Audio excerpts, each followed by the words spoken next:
मुर्दाबाद मुर्दाबाद धर्मेंद्र प्रधान मुर्दाबाद मुर्दाबाद धर्मेंद्र प्रधान मुर्दाबाद मुर्दाबाद मुर्दाबाद भाजपा सरकार मुर्दाबाद मुर्दाबाद मुर्दाबाद मुर्दाबाद मुर्दाबाद भाजपा सरकार मुर्दाबाद नहीं चलेगी नरेंद्र मोदी मुर्दाबाद मुर्दाबाद मुर्दाबाद नरेंद्र मोदी मुर्दाबाद मुर्दाबाद मुर्दाबाद अमित शाह मुर्दाबाद मुर्दाबाद मुर्दाबाद अमित शाह मुर्दाबाद मुर्दाबाद मुर्दाबाद धर्मेंद्र प्रधान मुर्दाबाद मुर्दाबाद करत चालणार नाही देशाचे खालीकरण चालणार नाही अमित शाह नरेंद्र मोदी होश में आओ धर्मेंद्र प्रधान होश में आओ शिक्षण मंत्री होश में आओ विद्यार्थ्यांच्या जीवाशी खेळणं धर्मेंद्र प्रधान होश में आओ एनटीए तात्काळ बरखास्त केलीच पाहिजे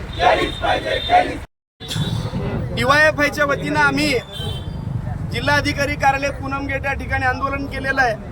या आंदोलनाचं प्रमुख कारण म्हणजे आपल्या सर्वांना कल्पना आहे गेल्या अनेक दिवसापासून विद्यार्थी नीटच्या परीक्षेची तयारी करत असताना अचानक पेपरमध्ये बातमी येते आणि टीव्हीवरती दाखवलं जातं की नीटचा पेपर फुटला आणि जे विद्यार्थी तयारी केलेत त्यांच्या मानसिकतेचा आणि त्यांच्या आर्थिकतेचा आणि त्यांच्या पालकांच्या मनस्थितीचा काय परिणाम होईल हे आपण कधी कल्पना करू शकत नाही।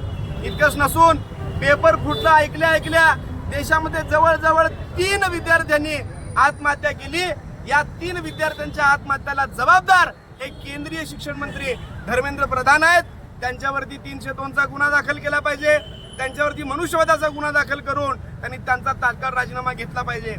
केंद्र सरकार जर अशा पद्धतीनं या पेपर फुटीमुळे जर गांभीर्य घेत नसेल तर विद्यार्थ्यांच्या भवितव्याचं काय?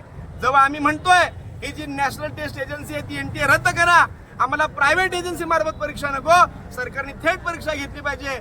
इतके विद्यार्थी आज लाखो विद्यार्थी या सगळ्या वैद्यकीय क्षेत्रामध्ये आपलं उज्ज्वल भविष्य करण्यासाठी त्या परीक्षेचा अभ्यास करतायत। आज त्यांच्या मानसिकतेचा विचार हे सरकार करायला तयार नाही आणि 21 जूनला पुन्हा परीक्षा जाहीर केलेली आहे। प्रत्येक वेळी फॉर्म भरा, प्रत्येक वेळी पैसे भरा, हे कुणाच्या खिशात आणि कुणाच्या घशात जात आहेत हा मोठा प्रश्न आहे। म्हणूनच त्याचा तीव्र निषेध करण्यासाठी पहिल्या टप्प्यात आम्ही आज ठिकाणी धर्मेंद्र प्रधान, मोदी आणि शाह यांच्या प्रतिमेचं दहन केलेलं आहे। यानंतर आम्ही नुसतं दहन करणार नाही, या सरकारला घेराव घालणार आहे आणि सरकार जोपर्यंत विद्यार्थ्यांच्या बाजूने निर्णय घेत नाही तोपर्यंत सरकारला स्वस्थ बसू देणार नाही, हा आमचा DYFIचा इशारा आहे। 22 लाखापेक्षा जास्त विद्यार्थ्यांनी नीटची परीक्षा दिली होती। महाराष्ट्रात लाखाच्या वर मुलांनी परीक्षा दिली होती। सोलापुरात सुद्धा हजारो विद्यार्थी परीक्षा दिले आहेत। परीक्षा दिल्यानंतर मुलांनी पास झाल्यानंतर मुलं पेढे वाटले आणि पेढे वाटल्यानंतर पेपर फुटला म्हणून जेच बोंब उडाली। त्याच्यानंतर ह्या मुलांवर प्रचंड मोठं दडपण आलं। 3 मुलांनी आतापर्यंत त्यांचा जीव गमावलेला आहे आणि केंद्रातलं सरकार, राज्यातलं सरकार, मुख्यतः शिक्षण खातं आज असून नसल्यासारखं आहे।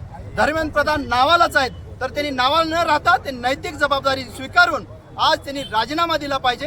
एकीकडे रोजगाराचा प्रश्न प्रचंड मोठा उद्भवत असताना, वैद्यकीय क्षेत्रात विद्यार्थ्यांचा कल वाढत असताना, जर सुरुवातीलाच त्यांच्या प्रवेशद्वारावर अशा पद्धतीची जर रचना असेल, लाखो रुपये घेऊन हे जे वेगवेगळ्या कोचिंग क्लासेस आहेत त्याच्यातले एजंट आहेत, हे जर सरकारची संगनमत करून पेपर फोडत असतील तरी गंभीर बाब आहे। कारण येणाऱ्या काळात वैद्यकीय क्षेत्रामध्ये पेपर फोडून पैसे देऊन जर डॉक्टर होणार असेल तरी बाब गंभीर आहे। म्हणून आम्ही या ठिकाणी मागणी करतोय, एनटीए जी संस्था आहे मुख्यतः नॅशनल टेस्टिंग एजन्सी ती बरखास्त केली पाहिजे, कारण पूर्वीच्या प्रमाणे परीक्षा पद्धती लागू केली पाहिजे।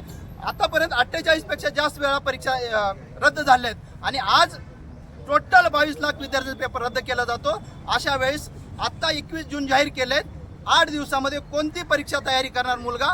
परीक्षा तयारी करायची का फॉर्म भरायचं? ते तर फी आम्ही टोटली मागणी करतोय, पण 8 दिवसामध्ये पेपर कोणत्या तोंडाने विद्यार्थी जाणार हा मोठा प्रश्न आहे। म्हणून 2च मागण्या आमच्या या ठिकाणी, एक एनटीए बरखास्त करा, दुसरं धर्मेंद्र प्रधान यांनी तात्काळ राजीनामा दिला पाहिजे नैतिक जबाबदारी घेऊन, ही मागणी आमची आहे।